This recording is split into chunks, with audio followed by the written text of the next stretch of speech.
First things first, OpenAI has revealed text to video, and it's called Sora. Now, this thing is absolutely scary.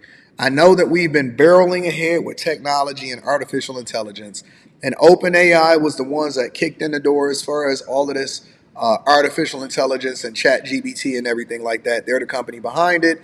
Microsoft is also a heavy investor in OpenAI. We've seen what happened earlier in the year with regard to OpenAI as far as them ousting their founder and then them bringing it back. And so it's a lot going on there, right? It's a whole lot going on with OpenAI. But I think that this is a huge displacement opportunity, especially for news anchors, stock photo footage. So many different people are going to be displaced. But check this out. It is a beautiful drone shot. The kind of video that you might see in a travel video, right? Except it's not real. There is no drone. There is no camera. You can't travel because the video was generated by AI. It's from a new tool just announced a few hours ago by OpenAI called Sora.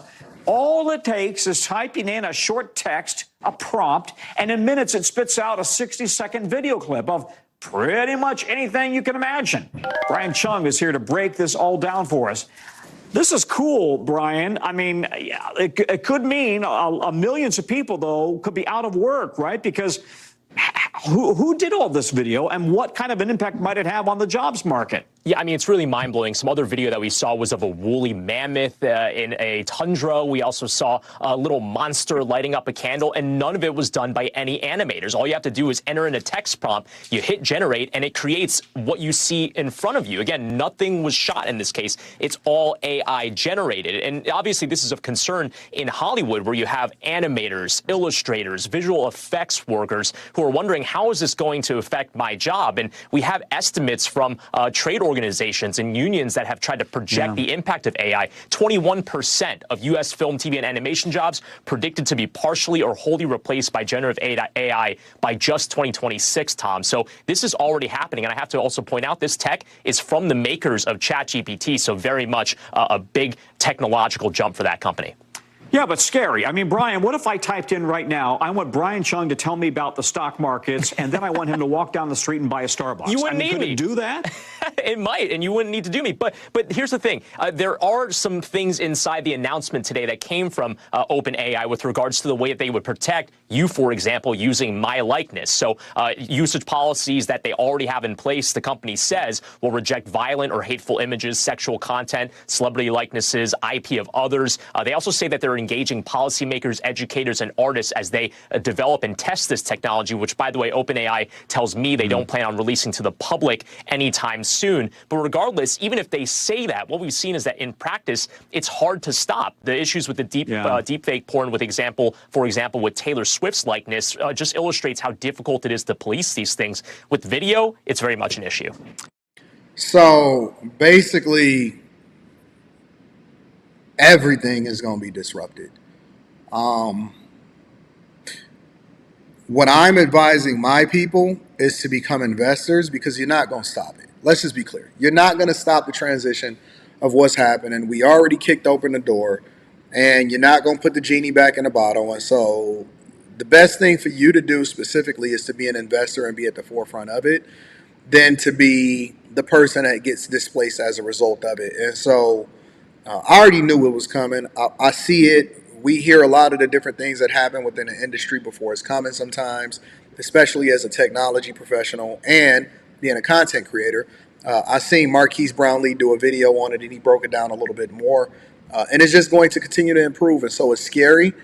I think it could be scary for a lot of people, especially when you're thinking about the possibility of what you do for a living and what the how people can be displaced. Again, I think that stock photo, I use stock photo and footage for a lot of the images that I use as cover photos and stuff like that.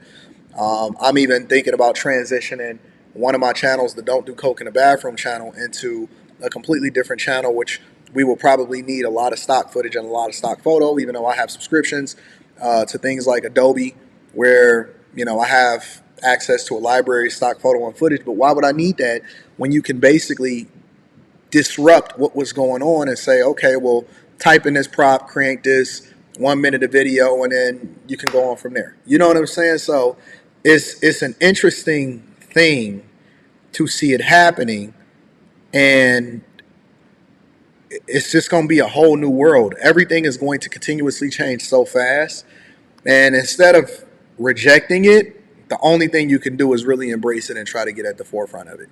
So that's what's happening with that. In addition to that, ladies and gentlemen, the former Hempstead mayor is going to prison. You got to check this out. Mayor of Hempstead is headed to prison. That sentence comes nearly 6 years after a routine audit uncovered questionable spending at City Hall. KPRC2 investigator Robert Arnold has been on this case since former Mayor Michael Wolf was first charged. He is joining us now live from Hempstead. And Robert, the former mayor initially fought these charges. Tell us about it. He did. The former mayor was facing a first-degree felony over how he was spending the taxpayers' money, and they were in the middle of trial. Prosecutors called 7 witnesses to the stand, and the defense was supposed to start presenting its case today to a jury, but former Mayor Michael Wolf changed his mind and pleaded guilty. At the heart of the case are roads like this one. In this case, Mayor Wolf, he was using his position and the taxpayer money of the city of Hempstead to benefit himself, his family, his friends, his supporters, and people he liked. Waller County District Attorney Sean Whitmore says a yearly audit of city finances was the first red flag. It uncovered certain people getting a pass on not paying their utility bills. That led to more questions about how former Mayor Michael Wolf was spending taxpayer dollars.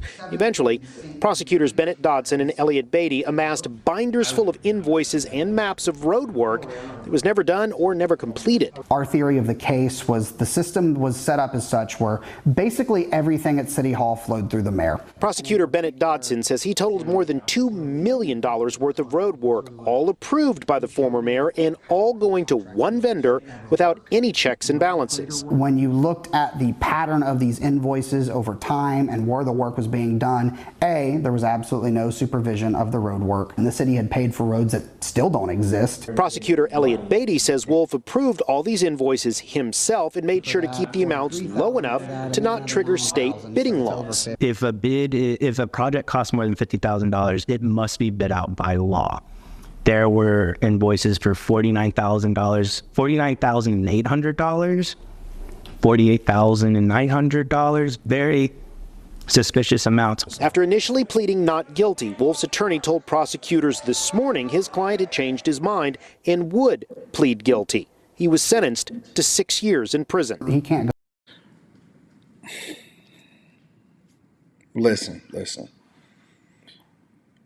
For these public positions and these positions of power where you're getting paid with taxpayer dollars, especially if you're a mayor, city council person, anything that you're using government funds or you're using taxpayer monies, or you out here giving contracts to where you have to basically be audited by prosecutors, the general public, and things like that, you have to be above board. You cannot be sitting up here running the city like a crime boss. And if you are out here thinking that you're about to get rich like Nancy Pelosi, and you a mayor or you're a local elected official and your city is getting ran down and all of this stuff, dog, it only take one situation where you're not operating above board to get you caught up. That may not even necessarily be related to the city, that then triggers people wanting to look into your background. We see that happening across the United States of America right now. One of the people that's being held accountable for it is Michael Wolf. And so before y'all decide that y'all want to get these public figures jobs or become a public figure in general, really think about whether or not you operating above board, or is something that you probably want to keep in your past that you don't want coming to the light. Because the minute that you open up Pandora's box, you can't put it back in and you're going to be ruined forever. And so they not playing with y'all. Even if you think that you're getting away with it for a long enough time, they are not playing no games with y'all, and they are going to hold you accountable. All right, last but not least, ladies and gentlemen, Starbucks is deciding that they want to redesign their stores. Hi, Sarah. Good morning. The company introducing today its new inclusive stores framework, opening a first location in Washington, D.C. with some key upgrades, including a new point of sale system that will have voice assist and screen magnification and support for language diversity. Customer order boards will give visual updates, new acoustics and lighting features, and power operated doors that are easier to activate from different heights and angles are also included. All newly built and renovated Starbucks stores in the U.S. will incorporate this framework in some capacity in the future as the company looks to grow its U.S. footprint by 4% this year from 16,000 locations, including licensed stores. North America's President Sarah Trilling tells CNBC the expected ROI is meaningful. I think about it as something that's going to, help us, right, in terms of customer connection. It's going to help us in terms of employee engagement, partner engagement. And so if anything, we're optimistic, that we're going to get a great return on it as well.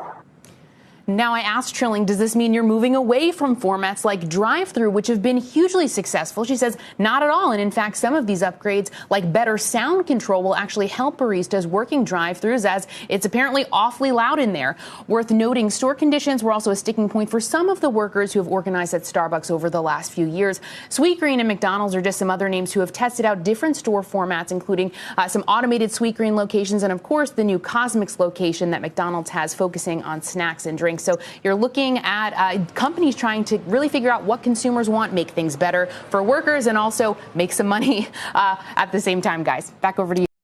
So Starbucks is basically redesigning its stores to be more inclusive.